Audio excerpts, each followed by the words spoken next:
Dust rose in the yard. Two men sat tall on their horses outside the Whitfield farm, and one held a folded paper high, like a flag of doom. "Tom Whitfield," the man barked. "Mr. Hale wants his money by Friday, or we take the land." Old Tom stood frozen on the porch, his hat crushed in his hands. His mouth opened, but no words came out. Sweat ran down his neck even though the morning was cool. Then Clara stepped out from behind the barn. She did not run inside like a scared girl. She did not cry. Instead, she walked straight up to the horses, grabbed the reins of the lead rider's horse and pulled it down low, so the man had to look her in the eye. The rider blinked. He had not expected a girl in a patched skirt to touch his horse without asking. A few farmhands nearby stopped their work to watch. One laughed under his breath. Another shook his head, like he already knew this would end badly for her. "Tell Mr. Hale," Clara said, her voice steady and loud, "that I will come myself. I will speak to him face to face." The rider frowned. "This is a man's business, girl." "Then let a woman finish it," Clara said. Silence fell over the yard. Even the wind seemed to pause. Old Tom stared at his daughter like he had never truly seen her before. The rider tugged his horse free from her grip, spit into the dust, and rode off with his partner, laughing loudly enough for the whole farm to hear. But Clara did not flinch. She turned, walked past her stunned father, and began packing a small cloth bag, bread, a tin cup, her mother's old shawl. By the time the sun climbed higher over the dry fields, Clara was already tightening the saddle straps on their tired horse, ready to ride toward Hale Ranch, and toward whatever waited for her there. The big house swallowed the sound of her boots. Clara stood on a polished wooden floor, and for a moment she forgot how to breathe.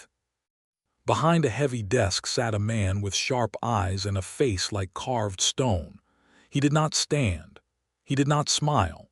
He only looked at her, the way a man looks at a debt he expects to be paid. "You are Tom's girl," he said. It was not a question. "Yes, sir, Clara." She kept her chin up, though her hands trembled at her sides. "My father sent me. He begs your mercy on the debt." Jacob leaned back slowly. "Mercy," he repeated, like the word tasted strange in his mouth. "I do not deal in mercy, girl. I deal in numbers." "Then deal with me," Clara said. "Take it out of my hands, my work, my time, not our land." A long silence stretched between them. Somewhere outside, a horse stamped its hoof against the dirt. Jacob's eyes moved over her, the dust on her hem, the tired lines under her eyes, the way she did not look away.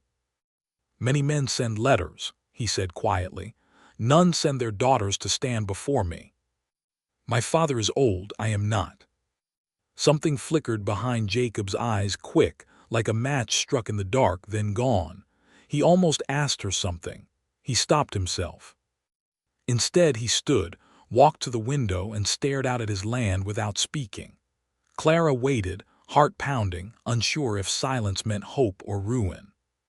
"The road is dangerous past sundown," he said finally, not turning around. "You will stay the night. We will speak of the debt tomorrow."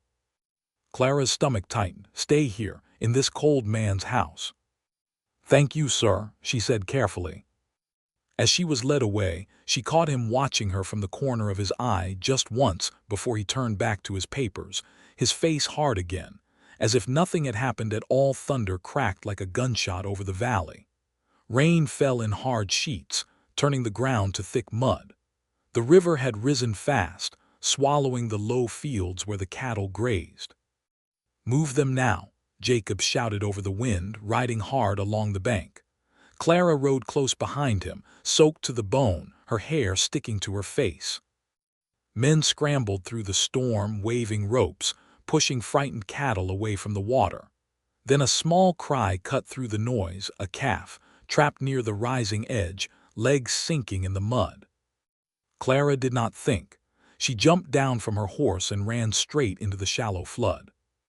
"Clara, no," Jacob's voice cracked with fear. The water pulled hard at her skirt, cold and strong. She grabbed the calf around its middle and pulled, but her boots slid in the mud. For one terrible second the current tugged her sideways, and she nearly went under. Jacob leaped from his horse and ran through the water without stopping to think. He grabbed her arm and pulled, hard, dragging both Clara and the calf back onto solid ground just as a wave of water rushed past where she had stood. For a moment no one moved. Rain poured over them both. The calf shook itself and ran off toward the herd. "You could have died," Jacob said, his voice rough, almost angry, but his hand still gripped her arm tightly, like he was afraid to let go. "I could not watch it drown," Clara said simply, shivering. Jacob stared at her, rain running down his face, and said nothing for a long moment. Something in his hard eyes had softened, quiet and unguarded, like a door left open by mistake. By evening the storm passed. The herd was safe. Clara and Jacob rode back to the house side by side, saying nothing, but the silence between them no longer felt cold.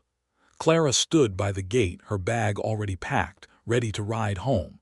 She had done what she came to do. Now she only had to hear his answer. Jacob walked toward her slowly, his boots crunching over the dry ground. His face gave nothing away, calm and unreadable, like a closed door. Clara's heart pounded. She braced herself for the worst. "I have thought about your father's debt," Jacob said. She waited. The silence stretched long enough to hurt. "I forgive it," he said, "all of it." Clara's breath caught, tears rushed to her eyes. "Thank you, Mr. Hale, thank you so." "Wait," Jacob said, lifting his hand. "There is one more thing." Clara froze, confused. What more could he want? Jacob stepped closer, and for the first time his hard eyes looked almost unsure. "I have gold. I have land, cattle, more than one man could ever need. But this house has been empty for a long time, Clara, empty in a way money cannot fix." He paused, choosing his next words carefully. "I am not asking because of your father's debt.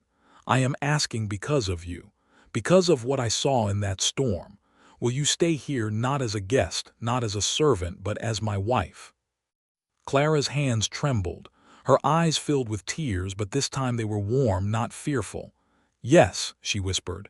"Yes, Jacob, I will stay." Nearby, a few ranch hands who had gathered to watch broke into loud cheers, tossing their hats into the air. Word of it would travel fast through the whole valley by nightfall. When old Tom heard the news days later, he wept first from relief that his debt was gone, and then from joy, knowing his daughter was not just safe, but truly loved. And so, in that dusty valley, a hard man's cold heart had finally opened, all because one brave girl had once ridden in to say she was sorry.